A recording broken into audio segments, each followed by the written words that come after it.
Operation सिंदूर के मामले पर मोदी सरकार को बिलाखिर ऑपोजिशन के सामने घुटने टेकना पड़े और इन दिनों लोकसभा में ऑपरेशन सिंदूर के मामले पर शदीद बहस जारी है। मोदी सरकार के लाख हरबे अपनाने के बावजूद ऑपोजिशन ऑपरेशन सिंदूर के ऊपर बातचीत के मामले से पीछे नहीं टली और अब ये मामला लोकसभा में गर्मा गर्म बहस का शिकार है। दूसरी तरफ फेक एनकाउंटर्स और नाम नेहाद फ्लैग ऑपरेशन की आड़ में ऑपरेशन महादेव भी जारी है। ऑपरेशन महादेव के ऊपर से भी आज हम पर्दा उठाएंगे। इसके अलावा जो मोदी सरकार को पार्लियामेंट के अंदर लोकसभा के अंदर मुश्किलात दरपेश हैं उस पर भी बात करेंगे। इसके अलावा मोदी सरकार को अमेरिका से एक और बड़ा थप्पड़ पड़ा है जो कि गुरपतवंत सिंह का मामला है, उसके ऊपर भी हम बातचीत करेंगे। तो सबसे पहले शुरू करते हैं लोकसभा में ऑपरेशन सिंदूर पर होने वाली बहस के हवाले से बातचीत, जिसमें आप देख सकते हैं कि अरकाने लोकसभा के जो बयानात हैं वो मोदी सरकार के हवाले से बिल्कुल सामने आ रहे हैं और किस तरह से मोदी सरकार ने इंडियन नेशन को, इंडियन कौम को उल्लू बनाने की कोशिश की, वो मामला बिल्कुल अब खुलकर आ चुका है। सबसे पहले अगर हम बात करें लोकसभा के रुकन अमरिंदर सिंह राजा ने, जिनका कहना है कि राफेल बिल्कुल मार गिराए गए हैं और कम से कम एक राफेल के हवाले से उन्होंने तस्दीक की है। उनका कहना है कि पंजाब में हसियाना एयरफोर्स स्टेशन के पास एक लड़ाका तैयारी का टेल मिला और उन्होंने टेल नंबर पढ़कर भी बता दिया जो कि इंडियन एयरफोर्स में शामिल होने वाले पहले राफेल का टेल नंबर था, यानी कि BS-001। और पूरी दुनिया जानती है कि BS-001 का मतलब इंडियन एयरफोर्स का पहला राफेल तैयारा है। उनके मुताबिक इस हादसे में ग्राउंड पर मौजूद एक शहरी मारा गया जबकि 9 अफराद जख्मी हुए और उनका यह भी कहना था कि अगर मोदी सरकार बिल्कुल इस मामले में सच बोल रही है तो उसे चाहिए कि वो तमाम के तमाम जो राफेल उसके पास मौजूद है उनकी परेड करा दे ताकि दूध का दूध पानी का पानी हो जाए और तमाम दुनिया देख ले कि भारतीय जो फिजाइया है उसके 36 के 36 राफेल मौजूद हैं। दूसरी तरफ भारत के साबिक वजीर, एक अहम तरीन रुकने कांग्रेस पार्टी के भी वो अहम तरीन रुकन हैं जिनकी हम बात करें वो है पी चिदम्बरम का बयान भी सामने आया है जिसमें उनका कहना है कि भारत सरकार को तमाम का तमाम मलबा पाकिस्तान पर डालने के बजाय एक सच की तलाश करनी चाहिए, क्योंकि अगर टेररिज्म की इंडियन गवर्नमेंट बात करती है तो ये टेररिज्म होम ग्रोन भी हो सकता है। कश्मीर के अंदर से भी ऐसी आवाजें उठ सकती हैं जो भारत के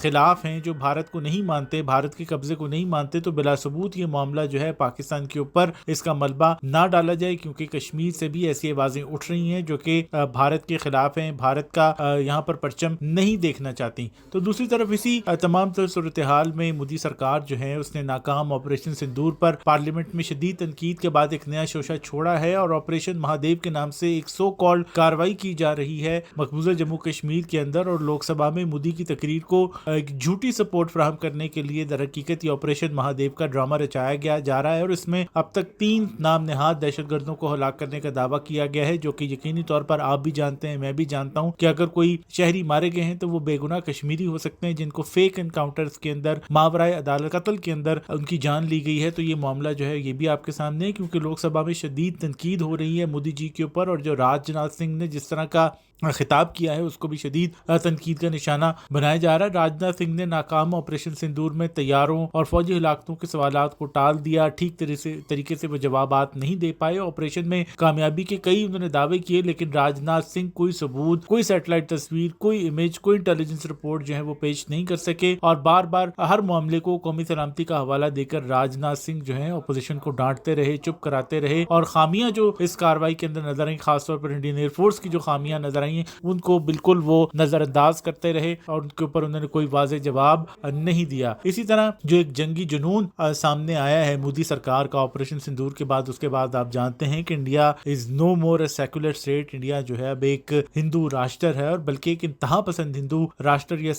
रियासत के अंदर तब्दील हो चुका है। जनूबी एशिया में अपना सो कॉल्ड लश्करी दबाव बढ़ाने के लिए मोदी सरकार हाइपरसोनिक मिसाइल्स के ऊपर खासतौर पर तवज्जो देती नजर आ रही है और इसमें अंधाधुंध सरमायाकारी कर रही है। तालीम, सेहत, रोजगार जैसे बुनियादी मसाइल से मुंह मोड़कर मोदी सरकार अपनी नाकामियों को अब लगता है कि असले के ढेर में छुपाने की कोशिश कर रही है। भारतीय जो दिफाई तहकीकाती इदारा है या जिसको आप जानते हैं कि रॉ से मुंसलिक ये एक वेबसाइट है IDRW, उसने ब्राह्मोस मंसूबे की तफसीलात जारी की हैं जिसमें बताया गया है कि भारत और रूस ब्राह्मोस 2 हाइपरसोनिक मिसाइल बनाने के मुश्तरका मंसूबे पर काम कर रहे हैं और रूसी सदर व्लादिमीर पुतिन के दौरा भारत के दौरान ब्राह्मोस 2 की मंजूरी और टेक्नोलॉजी शेयरिंग के ऊपर जो फैसला है वो किया کیا جا سکتا ہے۔ براموس 2 جو ہے وہ روس کے زرکون میزائل کے اوپر مبنی ہوگا، جس کی رفتار ماک 8 اور رینج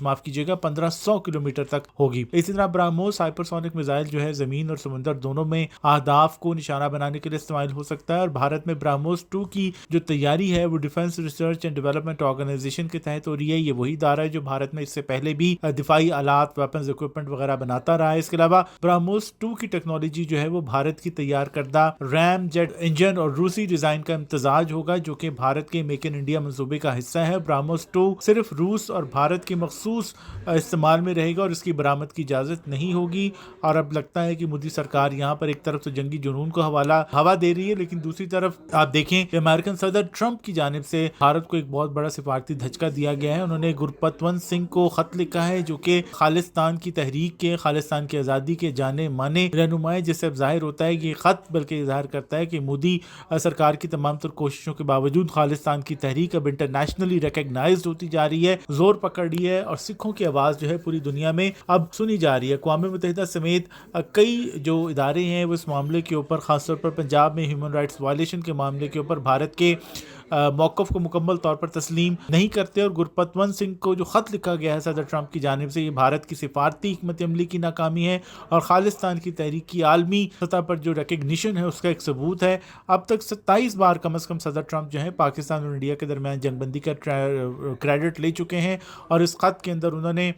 جس طرح سے گرپتونت سنگھ کو ایڈریس کیا ہے، اس نے بین الاقوامی سطح پر ایک نئی بحث جو ہے وہ چھیڑ دی ہے، کیونکہ گرپتونت سنگھ پنو کو بھارتی حکومت 2020 میں دہشت گرد قرار دے چکی ہے، اور ایک بھارتی حکومت کی جانب سے دہشت گرد قرار دی جانے والی شخصیت کو صدر ٹرمپ کا خط جو ہے وہ کوئی معمولی بات نہیں ہے، کیونکہ انہوں نے واضح کیا کہ وہ اپنے شہریوں، اپنی قوم اور اپنی اقدار کو سب سے پہلے مقدم رکھتے ہیں۔ جب امریکہ محفوظ ہوگا تبھی دنیا محفوظ ہوگی، اور وہ اپنے شہریوں کے حقوق اور سلامتی کے لیے لڑیں گے، کبھی انہیں تنہا نہیں چھوڑیں گے۔ اس خط کا پس منظر یہ ہے کہ جس طرح سے بھارتی حکومت نے، آپ کو پتہ ہی ہے کہ جو خالصتان سے وابستہ رہنما ہیں ان کو پوری دنیا میں کرائے کے قاتلوں کے ذریعے، بھاڑے کے ٹٹوؤں کے ذریعے نشانہ بنانے کی کوشش کی ہے، انہیں راستے سے ہٹانے کی کوشش کی ہے۔ تو یہ خط جو ہے صدر ٹرمپ کی جانب سے بھارت کی تمام تر اب تک کی کرائی کے اوپر جو ہے وہ پانی پھیرنے کے مترادف ہے، اور جو خالصتان کے حوالے سے 17 اگست کو واشنگٹن میں ریفرنڈم ہونے جا رہا ہے، اس سے پہلے بھی یہ خط جو ہے ایک بہت زیادہ معنی خیز ایونٹ کے طور پر سامنے آیا ہے۔